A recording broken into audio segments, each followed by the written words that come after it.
Good afternoon, everyone. My name is Carrie Schved. I'm the Education Director at White Memorial Conservation Center, which is a beautiful sanctuary here in Litchfield, Connecticut. Actually, it's in Litchfield and Morris, Connecticut. We have 4,000 acres of property, 40 miles of trails, 39 of which are open right now. 1 mile, the boardwalk, is closed at the moment, but every other trail is open.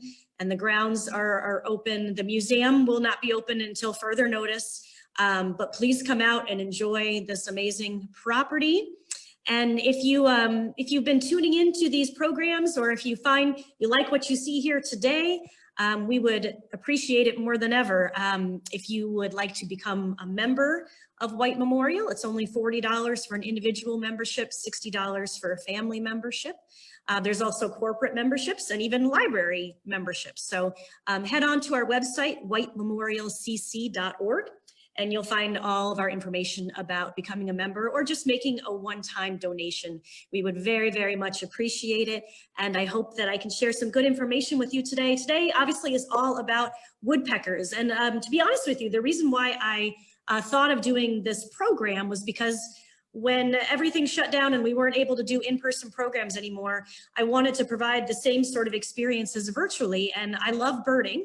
I'm kind of a bird nerd. And so I wanted to be able to do some birding programs. But if there's one thing that I just can't figure out how to do virtually, it's to take people birding. You know, even if I take a hike and I see something, the possibility of getting it on the screen and getting it zoomed in far enough is just highly unlikely. And I can't equip people with binoculars like I'd like to be able to. So I've just been struggling with how to do birding programs. And this is what I've come up with for now, just kind of giving you an overview of a particular group of birds through PowerPoint. And I'm going to use some props, and I'm going to use some sounds that I have on my other screen here. And I'm going to try to give you as much information as I can through this virtual realm. And then hopefully you'll get a chance on your own to go out and try to see these amazing woodpeckers in person. So we'll go ahead and get started. And again, for those of you that are maybe just joining, I am following my Facebook feed, but I'm also going to be looking at a lot of other things. So I might not get back to your questions right away, but I will kind of pause at a few points during the program to see if I missed any questions. Ooh, somebody from California. Wow, that's amazing. Well, so what I'm going to be focusing on today is the woodpeckers that we have here in southern New England.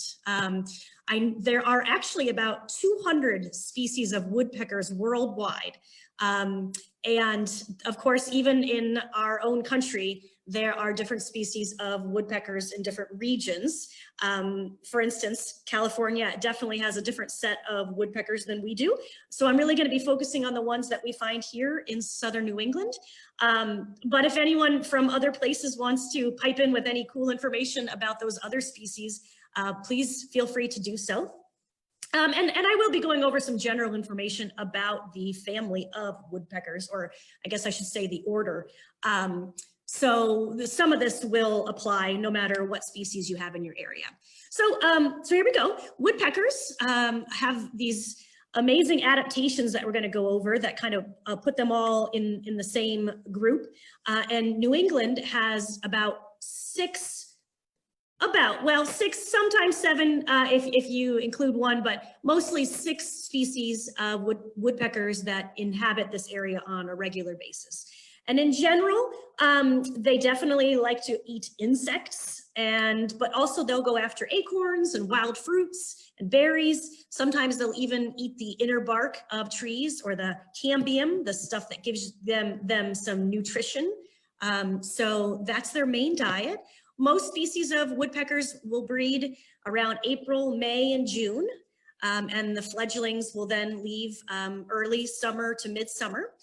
Most of these birds will mate for life. Now, that doesn't necessarily mean that they are going to be together all the time. In fact, during non-breeding season, they might not really be hanging out with each other at all, except for certain species. But when it comes time for breeding, a lot of times the male and the female will end up coming back to the same exact territory. And in that case, they will pair up again. for that breeding season. So that's what we kind of mean by mating for life.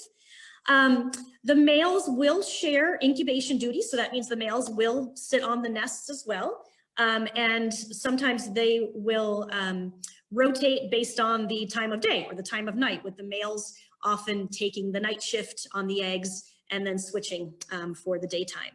And of course, all these excavations that woodpeckers make in the trees, all these drilled out holes, end up providing homes for lots of other species, wildlife, like flying squirrels and other birds. And so they're very important, not only for the role that they play in the food web, but also because of the homes that they provide for other animals. Okay, so these are these cool adaptations that just set woodpeckers apart from other birds and make them extra awesome. First thing are those zygodactyl feet. And basically what that means is 2 of their digits are facing forward while the other 2 digits are facing backwards. And of course that allows them to brace onto trees much better than if their feet were not adapted that way. So zygodactyl feet. They also have a very stiff tail feathers that even curve slightly inward at the end, and they're strong, and they also help the bird brace onto trees or whatever vertical surface they're on. Also, as they're climbing up the tree, their tail helps them with that climbing motion as well. Those chisel-like bills are perfect for drilling into hard surfaces like trees. Their tongues are out of this world. They have these extremely long tongues. In fact, if you look at the picture down at the bottom here, you'll notice that the tongue extends. Actually, it's the hyoid apparatus, but it's basically an extension of the tongue. It extends all around the perimeter of the skull and usually attaches either at the base of the bill or sometimes even wraps around the eye of the woodpecker. So this huge tongue with extra bone and muscle to reinforce it. And they can, some species of woodpeckers their tongues can go out about 5 inches from their bills. So pretty cool, of course, used for, pulling those insects out of holes in the trees. Their skulls are also reinforced with extra bone and muscle, not only for strength, but also for shock absorption. If you're an animal that's constantly banging your head against something, you need some extra shock absorbing mechanisms. And the skulls and the bone, the extra bone and the muscle helps with that. They are very good at hearing insects under the wood, and that's often how they find a lot of their food. And then some species even have, if you look at this downy at the top here, top left picture there, they even have feathers along their nostrils to keep out sawdust when they're excavating or when they're probing for insects and whatnot. So those are some pretty unique adaptations for a very unique group of birds. These woodpeckers are definitely fun to learn about because they are so unique. And I'm just checking my feed real quick to see if we have any questions yet. Looks like a lot of people just saying hi and telling me where you're from, which is fantastic, and letting me know about the experiences you've had with woodpeckers in your own yard. Some of you are watching woodpeckers right now. That's so cool. Okay. All right, moving on here. So why are they making all that noise? What is all that racket about? There are basically 3 reasons why woodpeckers drill. Or at least bang their heads against the trees. One of those is, of course, probing for food, like insects or for sap.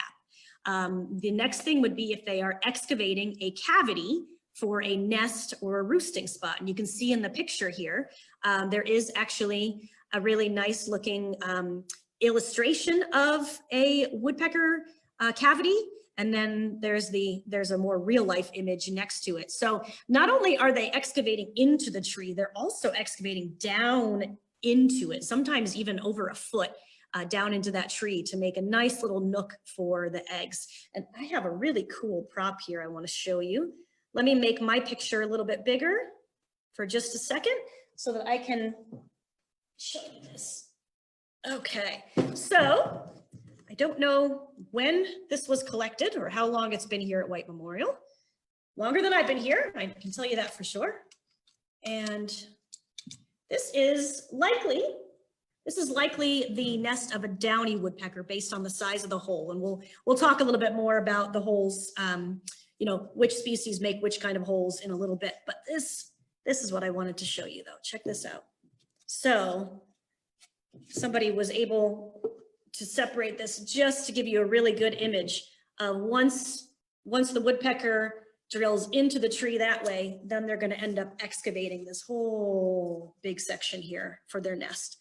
And the eggs would go right down in there. Is that the coolest thing or what? And it's so neat that this prop allows you to kind of look right inside of it. Okay, so that is, that's one of the reasons why they're excavating, to make cavities for their eggs. And then if you ever hear a woodpecker that is drilling very fast and very loud, then that's most likely not probing for food or making their nest excavation. That is a bird that is trying to attract a mate or claim a territory. So those are the three main reasons: probing for food, excavating a nest, and drumming to attract a mate or claim a territory. Okay, but that's, you know, three reasons, three very important reasons. So that's why you do hear them making noises a lot. I'm going to minimize my picture so that we can see more of the PowerPoint again. Okay. Okay, speaking of the nesting, let me just tell you a little bit more about that. And can I move this? I can move myself. Excellent. Okay. All right, so all species do excavate cavities in trees for their nest sites. That is part of what makes a woodpecker a woodpecker. Some will actually excavate more than just their nesting hole. Some of them will excavate one hole for breeding and another hole for roosting, which is where they sleep at night. So it's kind of interesting. They don't use any sort of lining in their nests. They mostly just use the wood chips that end up falling into the nest as they are excavating. Okay, this is really interesting. And this is why woodpeckers, oh, okay, my screen did not get bigger when I did that. I'm hearing from my husband that when I tried to make my screen bigger of me so that I could show you that nest, that it didn't actually make it bigger. I apologize. I hope you still got an okay view of that sample of the excavated cavity. If I didn't, let me know. Or if you didn't see it well enough, let me know. But what I was gonna say is that this is really an indicator that woodpeckers need some fairly old growth trees or older trees, because the trees have to be large enough that when they excavate into the tree, that they don't go so far that they breach the phloem, okay, that goes through the inner part of the tree. And because if they do pierce that phloem layer, then the sap is going to fill the cavity that they're trying to excavate. So it has to be a big enough tree that they can still drill into it without hitting that inner core where the phloem is. So just something really interesting. So they're going to choose fairly, you know, trees with a fairly wide diameter or circumference to get to make their cavities. Most of them, don't ask me why, but most woodpeckers, they don't reuse their cavities year after year. Most, not all, but most don't use their cavities, but they will oftentimes excavate new cavities on the same tree. Why they go through the work of building a new one, I don't know. Maybe it's because of the parasites or something that might be in the old cavity, but they do make new cavities each year. Most of them do. As far as the eggs, they're incubated for about 2 weeks. And then when the babies hatch, it's usually about 3 to 4 weeks before those babies are old enough to fledge. And even after they fledge, sometimes the babies will stay with the parents in the same general area, depending on the species. Okay. All right. Here are the 6 main woodpeckers that we have in southern New England. And I bet we could do a little guessing game here. And I bet a lot of you know all of them right off the bat. I'm gonna go through from, I don't know, can you see? Hopefully you can see my cursor as I'm moving it around. In the upper left here, we have the smallest woodpecker in North America. That's the Downy Woodpecker.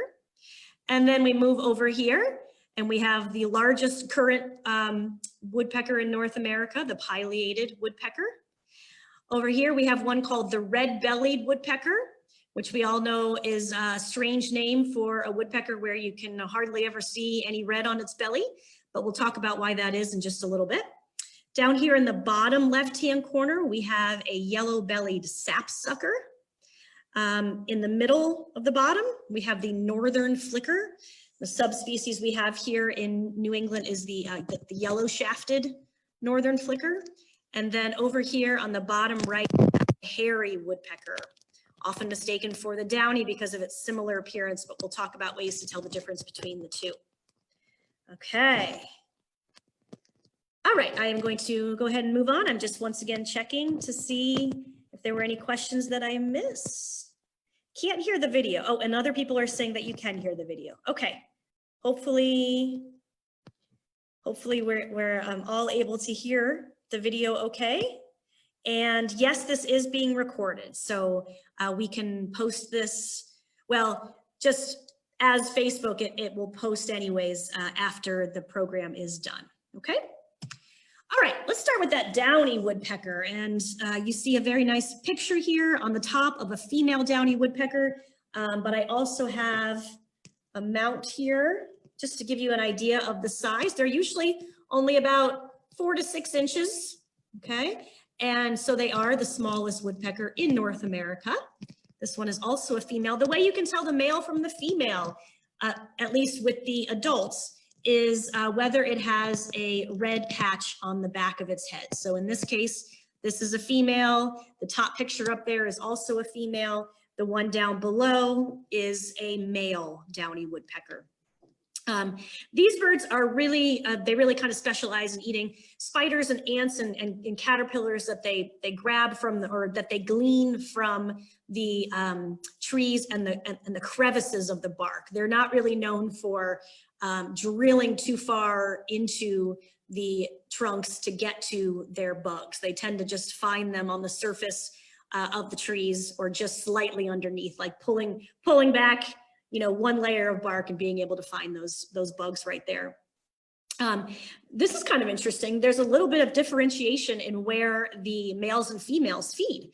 And I guess as an adaptation to make sure there are enough resources for both, the males tend to forage for insects from the top branches of a tree, whereas the females mostly pick insects off the trunks of the tree. So even without seeing that patch, the red patch, you might be able to tell just by where you're seeing a downy woodpecker if it's a male or a female. Actually, I'm kind of interested to see how well that holds true, you know, as we're seeing these birds in the wild. Just like most of the other woodpecker species, they do mate for life, so they are monogamous, but they sleep in separate holes. They don't share the same roosting spot. And their holes are the smallest of all the woodpeckers, which makes sense being that they are the smallest woodpecker. And I'll show you again that prop that I just had so that you can see about the size of the hole. Did I get that right? Yep, there we go. Okay. So really just a large enough hole for the adults to be able to come in and out to feed the young. And see how it's almost a perfect circle. That's what I find most amazing about downy woodpecker holes. All right, let's see. Then we're gonna move on to the species that they are often confused with, and that would be the hairy woodpecker. And let me move my screen just a bit here. Okay, so the hairy woodpecker has plumage that does look very similar to a downy woodpecker. However, there are some pretty major differences. So here is my hairy woodpecker that I have a mount of right here. And just right off the bat, you can see that this bird has a relatively long bill compared to the bill of a downy woodpecker. So I always learned it, if the bill is about the same length as the length from the front to the back of the head, then you're looking at a hairy woodpecker. Whereas if the bill is substantially smaller compared to the rest of the head, then we've got a downy woodpecker. Okay. Also, there is a size difference here. I'll show the two together. Let me go back just a little bit. Let me turn my Harry around. Okay, so we are there. We are looking at a little bit of a size difference there. One way you can remember that, downy, dinky, hairy, huge. They have some different behaviors as well. The downy, like we said before, tends to glean insects, whereas the hairy woodpecker really likes to kind of seek out those grubs and larvae that are boring into the trees. So they've got a much better bill, chisel-like bill, for drilling into the wood to grab those wood-boring grubs and larvae. All right. Let's see. You might also notice that downies you just tend to see more often in your backyard, and a lot of times they do. Sometimes you'll see multiple at one time. So they do tend to be a little bit more social and more used to being around people. Harries tend to be a little bit more solitary, a little bit more shy. You won't find them as often, coming to your bird feeders. Although, if they do find that to be an easy source of food, that's not to say you would never see a hairy come to your bird feeders. But those are some general differences between the two. A couple of other cool things about these hairy woodpeckers. Obviously, they are covered in feathers. There is no hair whatsoever. Hair is on mammals, feathers are on birds. However, somebody somewhere who named this bird thought that it had a hairy appearance and also thought that downy woodpeckers had a lot more down feathers than other birds. Now, it's funny, a lot of these birds were named using dead specimens, okay? And so they were maybe seeing features on a specimen that wasn't necessarily representative of what you would see out in the wild. And I think that the two names, hairy and downy, probably just came from what one specimen looked like. And in the end, they both end up being kind of misnomers for these two species. Hairy woodpecker, kind of cool, has a cool superpower. They can also, not only are they good at listening to where the insects are, they can also tell where insects are in the wood by tapping on that wood with their bill. So kind of a cool adaptation. Picture is very blurry, I just saw. Let's see. I'm just going back through my feed again. Yeah, somebody mentioned, okay, so hairy woodpeckers, especially the juveniles, tend to have a habit of finding artificial structures, houses, pipes, gutters, to drill on. I don't know why that is something about juvenile hairy woodpeckers in particular, but if they find a spot and it makes a good sound, or it is a safe place to be, they might continue to go back to it over and over again. So they can be kind of a nuisance if they have done that. We've had that a couple times on our houses. We squirt water at them to get them to fly away, and hopefully after enough times they won't come back again. Going through the feed really quick. Okay, my screen and pictures are fine. Thank you, Lorraine. Okay, that lets me know we're doing okay. All right, let's go on to our next species. How about that? Let's see. We have the red-bellied woodpecker. Red-bellied woodpecker. Probably one of the silliest names for a woodpecker, because hardly ever can you see that red belly. There are some red feathers. They do exist. If you look on this picture on the upper right, if you look very closely, almost down by where the legs are, the base of the legs, there are some few red feathers, and I actually have a specimen here to show you. Here is my red-bellied woodpecker, and there is a little bit of red. So again, if somebody had a specimen of a woodpecker and happened to see those red feathers, they are rather distinctive compared to other woodpecker species. Most other woodpeckers don't have red feathers on their bellies, so maybe that's why they decided to name it the red-bellied woodpecker. But out in the wild, you hardly ever see those red feathers. What you're really going to see is that very distinctive mohawk, or what I like to call a mohawk, that red mohawk. Now, you can tell whether it's a male or a female red-bellied woodpecker just by that mohawk. So if the red on the mohawk goes all the way to the base of the bill, if it wraps over the forehead all the way down, then you have a male red belly. Whereas with the females, the streak typically stops right at the top of the head. There might be a little bit down at the base of the bill, like you see with this female down in the picture below, but there is a spot in between where there really is no red. So that indicates a female. If the red goes all the way down to the base of the bill, then that is a male.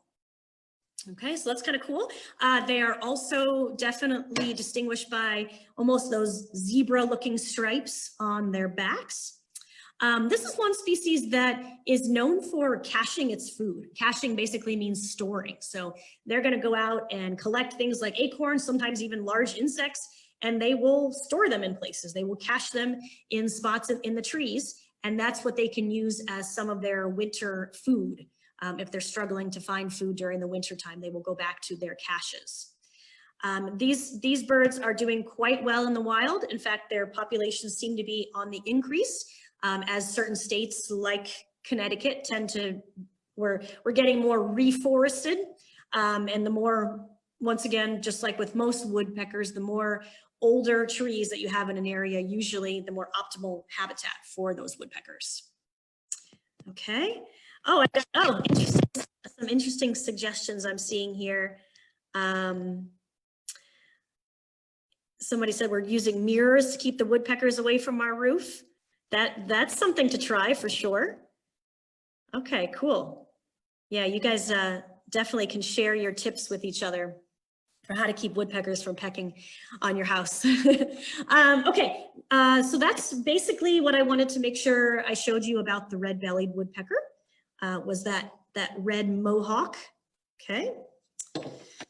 All right, now we're going to move on to the pileated, the biggest one that you'll find in this area. Here's a little fun fact, and if the person who is tuning in from California is still here, this does relate to California. So of all the woodpeckers that we see around here, the pileated looks the most like woody woodpecker. So you would assume that the pileated woodpecker was the inspiration for that cartoon. But it turns out that the maker of the cartoon, they were actually out in California, and there was an acorn woodpecker that was drilling on the cabin that they were staying at.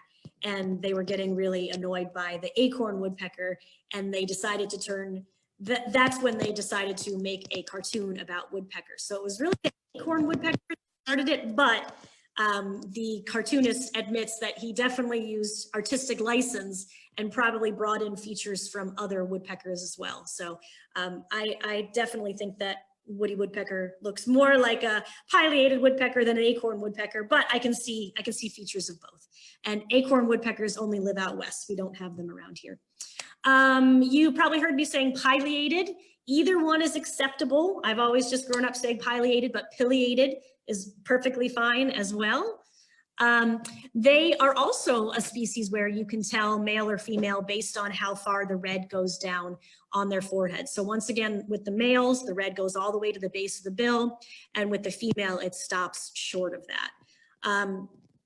They do tend to inhabit old growth forests, again, because of not only its old growth trees are great spots to find dead or decaying trees with a lot of insects in them, but also there are trees that are wide enough to excavate their nests and still not breach that phloem layer, okay? Their holes are definitely much larger than a downy or a hairy woodpecker hole. I mean, they're so large that you pretty much know right off the bat when you're looking at a pileated woodpecker hole. It can either be oblong or oval, or it can almost have a rectangular shape to it. So look for those. I have an example here of some pileated woodpecker excavation. I get up here.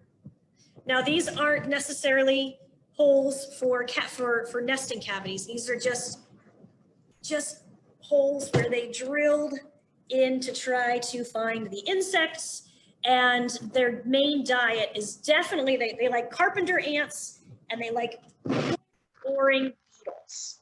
So they are known for their amazing chisel-like bill. And when they start excavating into wood, I mean, you'll see pieces of bark this big getting flown from their beaks as they're drilling in. So they are incredibly efficient at drilling quickly and finding those insects. They're gonna find where there is one of those tunnels, one of those wood-boring beetle tunnels. Then they're gonna take their tongue, that long, up to 5-inch long tongue, and they're basically going to use their tongue to go up and down those tunnels and lap up or lick up any of the bugs that are in the wood. This one in particular, this specimen that I have, this is, as you can see, a female. See how the red mohawk definitely stops short of the forehead. Okay. Let's see. Oh, this is one exception to the kind of the rule that I mentioned earlier, how yes, they do mate for life, but they don't necessarily stay together during the non-breeding season. I did read that pileated woodpeckers do tend to stay in pairs even during the non-breeding season. So it would be relatively common to see not only one pileated, possibly even its mate along with it. Okay. After I'm done with each slide, I'm just kind of going through. Let's see. Okay. Oh, my daughter asked me a question about the red-bellied woodpecker, so I'm going to go back really quick. Why does the red-bellied woodpecker in the top right corner look like that? That is the bird that is about to fly away, Phoebe. That's a bird that is flying from the trunk of the tree. But I showed that because I wanted you to see the red belly feathers in that picture. And by the way, this was a PowerPoint that was adapted from one that was originated where I worked at the Nature Station in Land Between the Lakes National Recreation Area in Western Kentucky before I came here. So big shout out to those guys. All right. Northern flicker. Yeah, let's talk about the northern flicker. What an interesting looking woodpecker. Mostly kind of a tan and black body overall. Definitely characterized by that black bib that you see on both males and females. They both also have the red patch on the back of the neck, okay? And you happen to see them flying from the ground. The one thing that's very distinctive is their white rump patch. So if you look at that bottom picture, you can see how white the feathers are on the rump, and that really sticks out at you when they're flying away from you. So the difference in the plumage comes down to the mustache. So males have that black line on the sides of their bill that we like to call a mustache, whereas the females do not. Otherwise, they look pretty much the same, but that black mustache will give away a male. These birds do spend more time on the ground than other woodpeckers do. Not to say that you would never find any other species of woodpecker on the ground, but flickers tend to be on the ground more, and they are foraging for insects down there. They don't have a very strong bill because they don't spend a lot of their time excavating wood. And when they do need to excavate for their nest cavity, they tend to use trees that have wood that's not as hard, or they choose more dead, decaying wood that's kind of easier to get into. So their bill also has this slightly curved appearance, if you can see that on the picture. And they are definitely found more on the ground, but they do still need the trees for having their nest cavities in, of course. They do this really strange behavior called anting. They're not the only bird that does it. There are plenty of other passerines that do it, but among the woodpeckers, flickers are really known for anting. And anting is this behavior where they'll pick up ants, and before eating them, they'll have the ants in their bills, and they'll rub the ants up against their plumage. And scientists aren't sure whether this is a behavior to spread. Okay, so ants have a lot of formic acid in them. So by rubbing the ants on the feathers, perhaps that formic acid would repel other parasites or any other pathogens, maybe even fungal growth. So that's a possible reason why they do it. The other reason that has been proposed is maybe they are actually trying to rid the formic acid from the ants so that they're more palatable to eat. So we're not sure exactly why, but we have definitely noticed that flickers do tend to do that anting behavior. And another interesting fact I learned about flickers as I was reading up on them is that they lay more eggs, or they can lay more eggs than most other woodpecker species. For the most part, woodpeckers tend to have between 2 to 4 eggs in a clutch. That would be the average, but flickers can have even up to 12 eggs in the same clutch. Not that they always would, but they certainly can. All right. All right, so those are flickers. And now we're going to, I do have a mount of a flicker, but this is an example of a very inaccurate mount. I will warn you right off the bat. In fact, maybe I'll even open it up to you all. What about this mount is very inaccurate? What is not true about the mount? Not to mention it's in kind of bad shape because it's a mount that is probably close to 100 years old, as are many of our bird mounts. But what do you notice with this bird that you would not actually see a flicker in the wild doing? And I know I'm on a bit of a delay for you all, so I'm going to wait just a little bit to see if any answers come in for that. Meanwhile, I'll show you the, oh, if I can get it into my screen there. Show you the black bib right there. This is a male northern flicker. Oh, and I have a feather of a northern flicker as well. And they're very distinctive. If you find one of these in the wild, you know that it is a northern flicker, a yellow shafted northern flicker, because here we go. The shafts of the feathers are this beautiful yellow color. And if you look at the bottom picture here, you can see on their primary feathers and on their tail feathers, you are seeing those yellow shafts.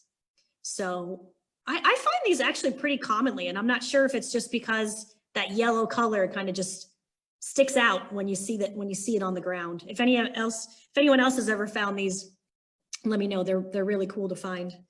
Okay, but that's where they get the name yellow shafted flicker. Let's see, did anybody guess? I'm going to scroll down. Did anybody guess on yeah, okay, yep, on a nest, very good, very good. So they do, of course, lay eggs, but they don't lay eggs on a ground nest like this flicker. I guess the taxidermist thought since you see flickers on the ground a fair amount that they must nest on the ground, but that is not true. They excavate nest cavities just like all the other woodpecker species, and so you would never see a flicker nest on the ground. You could possibly see a male incubating the eggs, so that part is not inaccurate, but the nest being on the ground, that's the part that's not accurate at all. All right, let's keep moving here. Yellowbellied Sap Sucker. I was trying to clear the feathers off of my computer screen and I just made it leave presentation mode. So let me go, there we go. Okay, Yellowbellied Sap Sucker. Do they actually suck the sap? No, they don't. So again, not the most accurate name, but they do drill holes into the trees and then they lap the sap or they lick the sap as it comes out of those holes. So Yellowbellied Sapsuckers are these beautiful species of woodpecker. They do have yellow bellies, but I would say even more prominent than the belly is in the males, that red throat patch. And on both males and females, they do have red on top of the head. Sometimes that yellow color is a little bit more prominent, but other times it can be a little bit hard to see. But they are beautiful birds. even if you have not seen a yellow-bellied sap sucker, I was thinking back to yellow-shafted flicker. Even if you've never seen a yellow-bellied sap sucker, you have probably seen evidence of them being in the woods around you. If you ever see holes drilled into trees that are really in a kind of grid-like pattern, up and down or across. I have a few examples here of what I'm talking about. Here's another example right here. So definitely in a pattern, a grid-like pattern. Those are the drill holes of the yellow-bellied sap sucker. And they are drilling those holes to wait for sap to seep out. Now they'll also drill holes to get to the bugs. And in those cases, they tend to be a little bit more irregular, okay? But when it comes to trying to get the sap, if you've ever seen a tree where it just looks like a ring around the tree of holes, or, you know, like I keep saying, a grid-like pattern of holes, that is definitely the work of a yellow-bellied sap sucker. They also, as they are drilling into the trees, they also are known for sometimes eating some of that inner bark that they get to. So they will mostly eat insects and lick sap. Oh, here's another cool thing about them. If you think about it, sap being as sticky as it is, a lot of times after the sap starts to run out, insects will get caught in that sap. So then when they're licking up the sap, they're also licking up those very nutritious insects. But if they're having a hard time with getting the trees to leak the sap or whatnot, they will eat the inner bark as well. This is a species that does migrate, so we don't tend to see them very much during the winter time here. There are a couple of other species, because we are in a semi-northern climate. It is possible that our flickers and our red bellies also migrate. In fact, even downies and hairies and even pileateds, if they aren't finding the resources that they need in a particular area, they will locally move around. So the birds that you see during the winter time are not necessarily the same birds that you're seeing in the summertime. But in the case of the yellow-bellied sapsuckers, you're probably not really going to see any in the winter, because they really are known to migrate to the southern states during the winter time. And it just so happens that when those sapsuckers make those sap holes and that sap leaks out, it is very beneficial for other animals as well. So they can be visited by other types of woodpeckers, other types of birds. Insects will use that sap, even types of mammals like bats and squirrels and porcupines. So it's really cool that other animals benefit so much from these sap holes, these sap wells that they call them. Okay, let's see, anything after that? I'm going back to my feed just to see.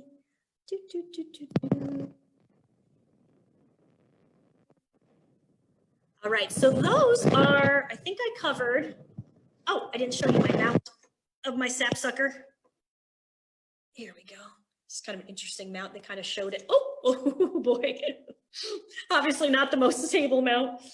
Boy, these things are so old. Whew. Okay, get it in there. Okay, so here's our sapsucker. This one is a male. You can see the red throat patch there. Okay, this is a good example of, yes, the belly has a yellowish tint to it, but it's not a super bright yellow color at all. I really also like this mount because look at the strong, especially those two tail feathers in the middle. Very strong tail feathers, again, used for helping the woodpecker brace themselves on the tree trunks. In every single one of these pictures that I'm showing you where they're on vertical surfaces, their tail is always there, like a kickstand almost, to keep them up, to brace them, and to help them climb up the trunks as they are looking for insects or doing whatever they're doing up there.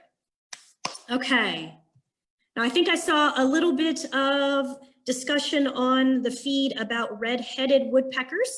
So I do have a slide just to mention them. They are a very rare visitor to New England. I looked on eBird just the other day to see what's been happening lately with that species. The last confirmed sighting by several people here in Litchfield was back in 2016, just to give you an idea that it doesn't happen very often.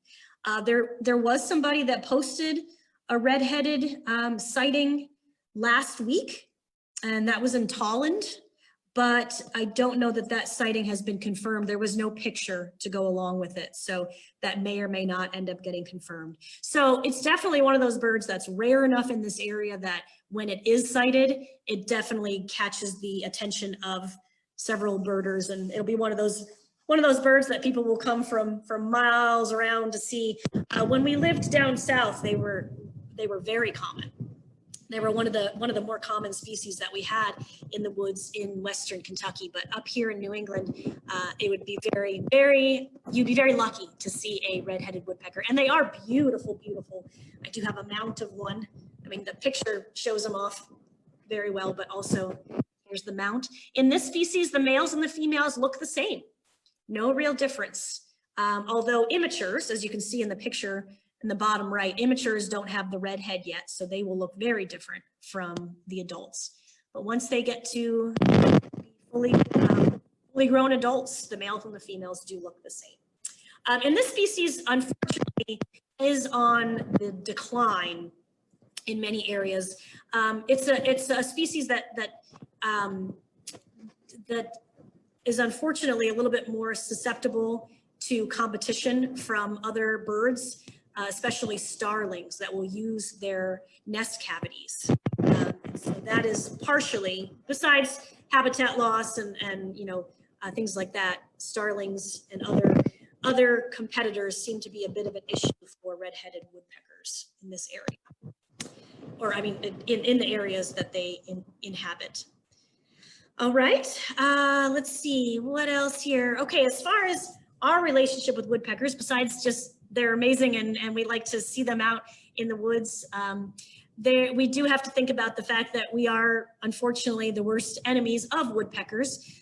In the past, a lot of the reason for their decline was mass deforestation for farmland, timber harvesting, basically getting rid of the trees, of those very mature trees that they need to excavate their nest cavities. Those were getting cleared. And so as the habitat went, the woodpeckers went. And so a lot of species were on the decline. Now there are certain species like the red-bellied woodpecker and even the pileated woodpecker that are on the increase. But we do still have a bit of a responsibility on our property, or maybe I shouldn't say responsibility, but there are ways that we can help them by keeping dead standing trees on our property. We like to call them snags. Even after a tree dies, it provides ample benefits for woodpeckers, whether it's as a site for nesting or I'll think of all of the insects that live in dead and decaying wood. So when trees, we had a tree that was dead on our property, and it was a fairly tall tree, so we didn't want it to fall and possibly hit our house. But when we had someone come to take care of it, we actually only took down a portion of the tree. We left a good probably 15 feet as a snag for animals like woodpeckers. So there's just something you can keep in mind. Keep those dead standing trees on your property if you want to attract and give them nice habitat. All right. They are obviously very important in our ecosystems. They play a very important role. Think of all the insects that they're eating. Right now with the emerald ash borer, there are so many emerald ash borers and their larvae in our ash trees. And I've personally noticed that pileated woodpeckers have definitely visited our ash trees that are unfortunately going to probably need to be cut down fairly soon. But last year I saw several visits from one of our pileated woodpeckers to our big ash tree. So I'm glad that it was eating the emerald ash borers. And they are, as a whole, woodpeckers are just incredibly important. for the rest of the ecosystem. And do I have anything? Oh, I switched to the Ivorybilled Woodpecker. So just thought I would mention this because, you know, it's something that we hear about every once in a while. As you all probably know, there is the general consensus that Ivorybilled woodpeckers are likely extinct. The last confirmed sighting in the United States was back in the 1940s in Louisiana. And there was also a confirmed sighting as recently as 1987 in Cuba. And since then, there have been several reports by, by professional ornithologists and, birders who made it their mission to go out and try to find an Ivorybilled woodpecker. There have been reports, but they just haven't been completely verified. So we don't know for sure if there are any more Ivorybilled woodpeckers. If there were, they would not be living around here. They definitely inhabited the bottomland swamp forests of the Southeast, Louisiana, Arkansas, Alabama. So there would be no chance that we would have any up in this area, even if they were still an extant species. They were the second largest woodpecker in the world. The males and females did look a little bit different. Here was a big issue with them. They only laid between 2 to 3 eggs per clutch. So they just weren't laying as many eggs as some of the woodpecker species that have done better. Even though they faced habitat loss, there was a better reproductive rate, and Ivorybilled woodpeckers just didn't have that. And they're just like in a lot of areas, their habitat was destroyed by timber harvesting and clear cutting. And then when it got down to where there were very few individuals, this was back in the late 1800s, when collections were a big hobby. And so a lot of people went out and killed the specimens that were still remaining to make them into mounts. So that pretty much was the end of the species as we know it, unless there are still some that are hanging around, but we don't know for sure about that. So that is all I have on woodpeckers. So basically, let me just go back to that slide where it showed all of the species. So here are our 6 regular inhabitants of southern New England. I did not really go into northern New England. There are some conifer species that are probably up in Maine that we don't get down here, so I didn't really cover those. But hopefully I covered all the ones that you see regularly at your houses or in the woods around you. And I'm going to go back through one more time and, oh, I never played the sounds. That's right. If you guys, okay, let's do, I forgot that I had this other screen over here with the sounds. And my husband just reminded me. Thank you. All right, let's see what I can do here. See if it's still there. Okay, so let's go through the sounds of our main species of woodpeckers right here. So Downy Woodpecker. I hope this is loud enough that it will pick up. Is it going to play?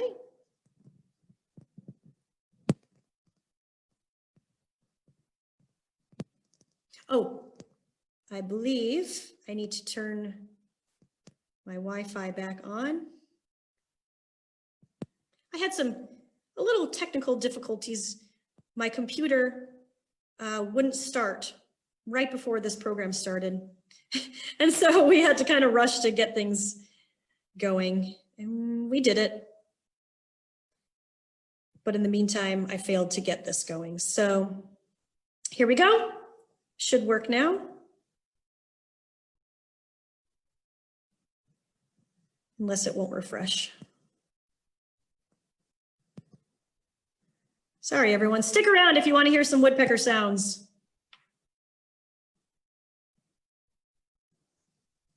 And while I'm waiting for this to come up, let me just see if there are any other questions. What species make the boots in the cacti in Arizona? I did read about that, and I can't remember offhand. I really didn't focus too much on Western species, but yeah, the boots are their nest cavities. Maybe somebody on here knows.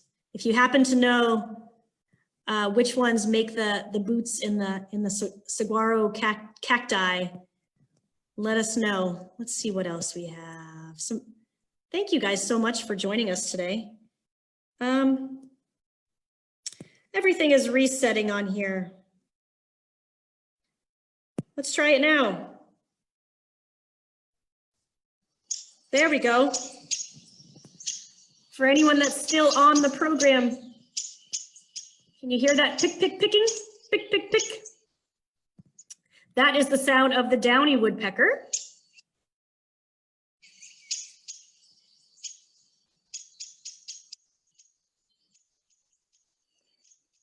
Okay, and they not only make that pick, pick, pick, sometimes they'll do what is called a whinny call, where it's a pick, pick, pick, but in kind of a downward motion. I would click on it to play the different variations, but I'm afraid that my Wi-Fi connection is just not good enough, so I'm not going to go there. But they are known for that whinny call, whereas the hairy woodpecker also has a pick, pick, pick, but it's usually louder and it kind of has more, I don't know, just has more oomph to it. I'll play that one.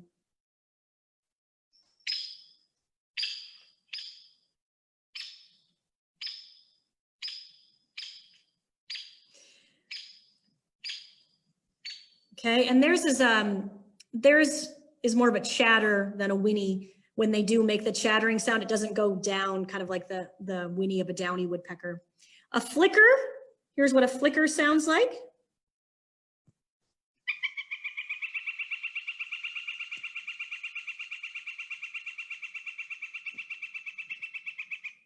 And people tend to call those wick wick calls. Wick, wick, wick, wick.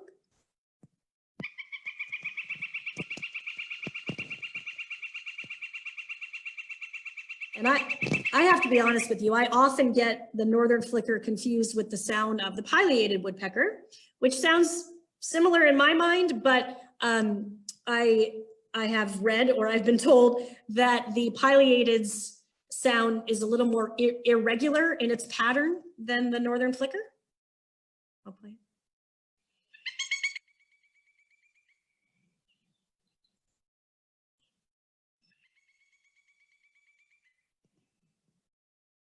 But in my mind, I kind of struggle with that between the pileated and the northern flicker.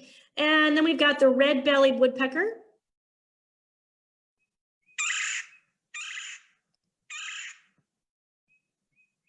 That's just one of their calls. They make several calls. One of their calls almost sounds like a barking noise, like if a chihuahua was barking in the woods. And then I will do, we've got one more, I believe, the Yellowbellied Sap Sucker. Oh, that's their drilling. Let's see if they play the call. This is on audubon.org, by the way. You're gonna play the call? I'll click on this one, see if we can get that call. Because the Yellowbellied Sap Sucker call is pretty distinctive. Let's see.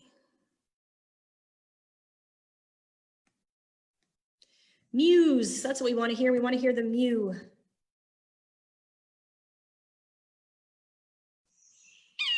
There it is.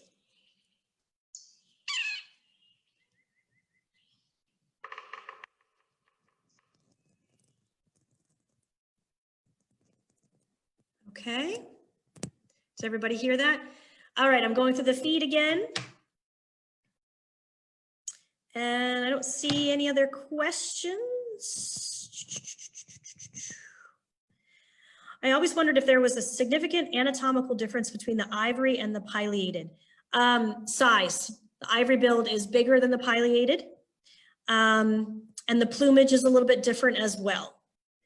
Anatomically, besides that, I think they were fairly related species, you know, fairly similar, but there was a size difference for sure.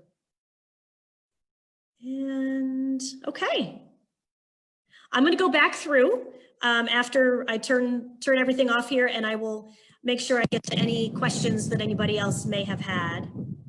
But I really appreciate you all joining me today, and I hope you learned a little bit about the woodpeckers that live near you. definitely live near me here in northwestern Connecticut, but these are species that a lot of you would also find in your area. So thank you so much. Again, if you want to support White Memorial, head to our webpage, become a member, make a donation, and we appreciate you very much. Hope you have a wonderful afternoon, everyone. Take care. Bye-bye.